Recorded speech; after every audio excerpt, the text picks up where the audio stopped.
Jarvis, Director Jarvis, for your kind and generous words of welcome, because I am intruding to your very distinguished panel. Perhaps John's introduction will be longer than my remarks, so that we can get back to your flow of conversation. I bring you all greetings from all of your supporters in the House of Representatives. We had just 13 votes just now, right at this time. I bring my regards to Secretary Jewell and thank her for the path that you are on now with this recognition. It's something we've all been hoping for a while. So thank you, Secretary Jewell. Thank you, Director Jarvis, for your leadership. There's so many things I want to tell you, but I just thought I would tell you this one story to show you how far things have come. When I was a relatively, brand new member of Congress, my whole issue was HIV/AIDS when I came to the Congress. Since you're historians, I think you might have noticed it. So lo and behold, we have the quilt that wants to come to Washington, D.C. So I go to the Park Service and say, the quilt is coming to Washington, D.C., and we want permission to be able to display it on the mall. And they said, absolutely out of the question. It's just not going to happen. And I said, well, you don't understand. No is not a possibility. This is the giant AIDS quilt. It's thousands of quilts. They came to my house we made the announcement that such a quilt would exist. And I was a brand new member of Congress. I said, nobody sews anymore. Don't even think about it. I said, I have 5 children. I know how to knit, sew, crochet, and I don't sew. So who's going to sew? They said, people will sew. Well, they did, and you know the story. I mean, it's just a mammoth thing. So anyway, huge quilt, going to take over the whole mall. So we thought. Park Service said, no, it will kill the grass. It's far too heavy. It will kill the grass. This is before your time, John. You're too young to remember. Yes, of course you would say yes. That's why I'm saluting you today. So, I'll have to, being a complete at the bottom of the rung in the Congress of the United States, I've used all kinds of names of people who would be supportive, taking a little license here and there, and then permission, asking permission after, and absolutely not. So the problem was that if you leave the quilt on the ground, now this is a huge quilt, you understand, it's covering the whole. They said, we'll give you a corner, like one of those corners where they sell ice cream cones or hot dogs. You can have a corner for a few patches. I said, you're not getting it. They're not coming through here. So I said, so every 20 minutes kills the grass. So if we have volunteers to lift up this quilt that weighs many tons, every 20 minutes, we're okay. We're going to air the grass. Nobody could possibly do that. Well, one thing we had, were volunteers and enthusiasm. So one way and another, the great President Bush, it was in his administration, and I love him for it, they gave us permission, and the quilt was on the mall, and every 20 minutes or so, thousands of volunteers would lift up this quilt. It was in segments, so it was very possible. So the grass was not killed. Well, this was, say, when it was, and then on Friday night, ABC News has Newsmaker of the Week, and they show the quilt, helicopters filming. It's the wonder of the world. It's the most fabulous thing you could ever see. And Cleve Jones was the Newsmaker of the Week because he was the originator of the quilt. And it would not have been possible without the Park Service. So I come here to thank you for that.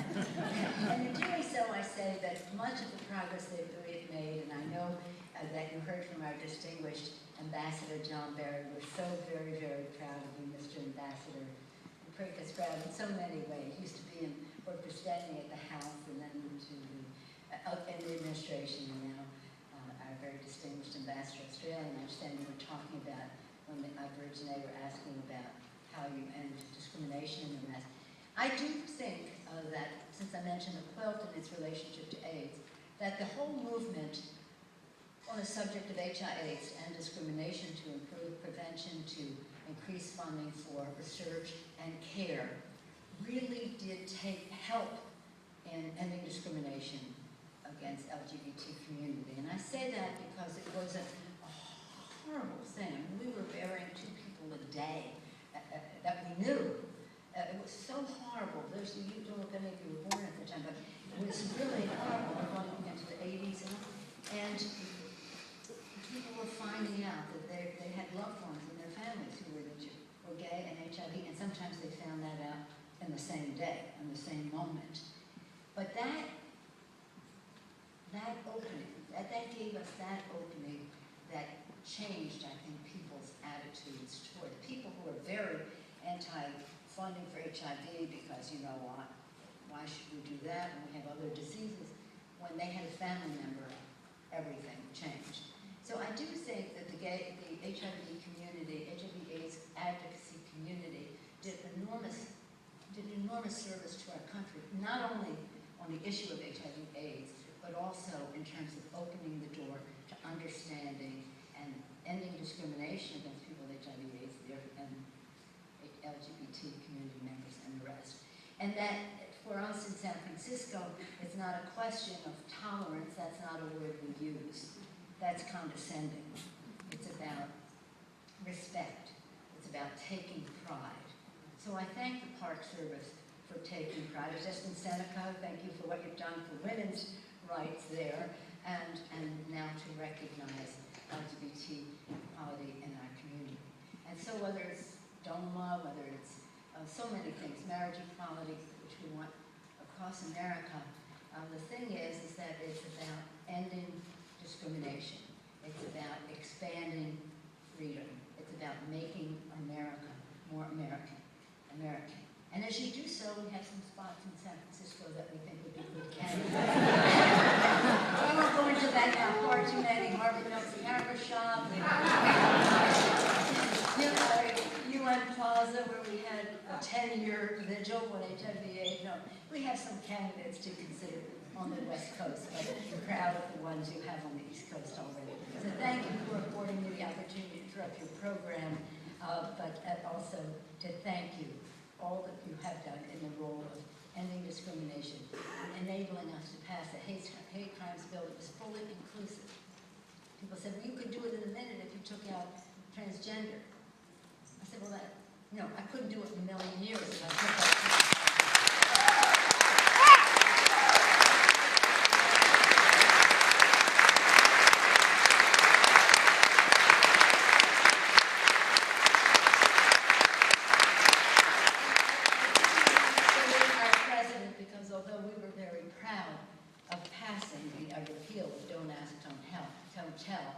Legislatively, that would never have happened without his leadership.